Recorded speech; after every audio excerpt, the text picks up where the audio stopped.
Linguistic protectionism in Italy and Spain. It is essential to preserve our language and to understand how much the external influences of social relations and trade can influence it, contaminate it, or rather enrich it. It has been found that the Italian language is more inclined than the Spanish language to accept English words in its own linguistic system. But despite the two different attitudes toward English, the computer sector, however, remains the most subject in both countries.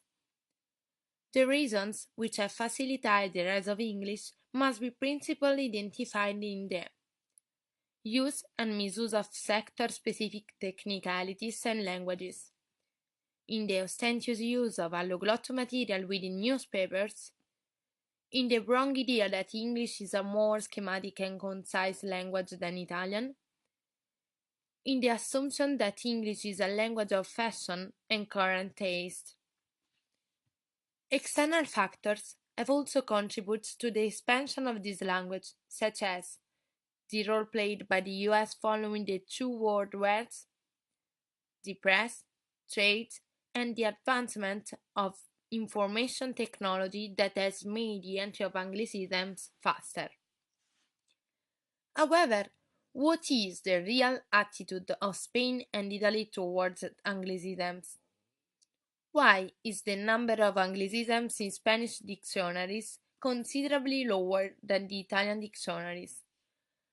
First of all, Italian, being a language richer in grammar and with a free order, is more influential in its interference with English, richer in syntax and with a more fixed order.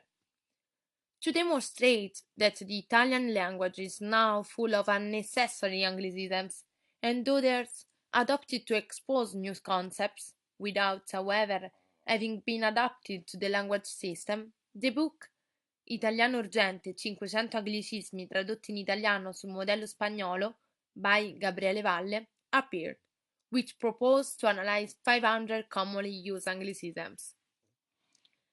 Among the examples of a Gabriele Valle, we find the term briefing, that could simply be translated as informational meeting.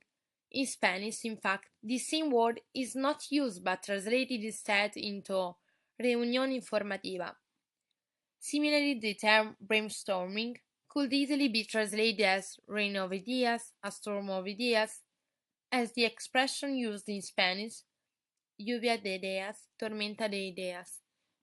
Considering the Spanish model, the word feedback can be translated as reaction, in Spanish, reacciones, comentarios. Following this observation, it is clear that Italian has adopted and is adopting numerous Anglicisms, many of which are not necessary and contribute to impoverish the Italian language, also creating difficulties of expression among speakers who don't have mastery of the English language, thus as using Anglo-Saxon words mistakenly. Unlike what happens in Italy, Anglicisms in Spain are accepted only after a graphic adaptation. It is in fact very recurrent to find English terms Spanishized. There are many, in fact, English terms in the Italian language whose origin is completely ignored, but Spanish are not present, as modified or masked by Spanish terms.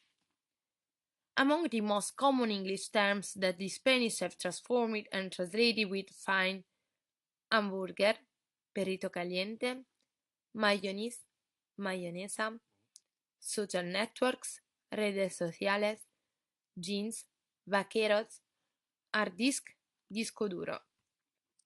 One factor that has led to this is the Real Academia Española, the body that deals with language regulation in Spain. That is a cultural institution founded in 1730 with the intent to preserve Spanish, rejecting any kind of barbarism that could contaminate it, responsible for fixing, training, and give splendor to the Spanish language.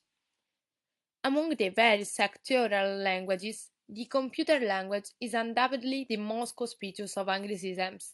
In this field, Both Spanish and Italian are assailed by a constant flow of Anglicisms, often difficult to integrate because of the speed with which they are formed and because of the abyssal diversity of phonetic and morphological structures. If in Italian computer language words are integrated as no-adapted loans, in Spanish already known voices are used, possible derived from the common language. This is the case of raton, mouse, derived from the similarity of this object with the animal of the same name. Another example is desktop, present in the Italian computer language and adopted in Spanish with the term audición. It is clear, therefore, how complex the issue of linguistic interference is, how much English represents the most prestigious language in the world, and how two European countries, such as Spain and Italy, demonstrate two totally different attitudes in dealing with the influence of foreign linguistic elements. In my opinion, it is fundamental to preserve our language, avoiding the adoption of unnecessarily incorrect words, and for this to be possible, I am sure that the contribution of each individual speaker is necessary.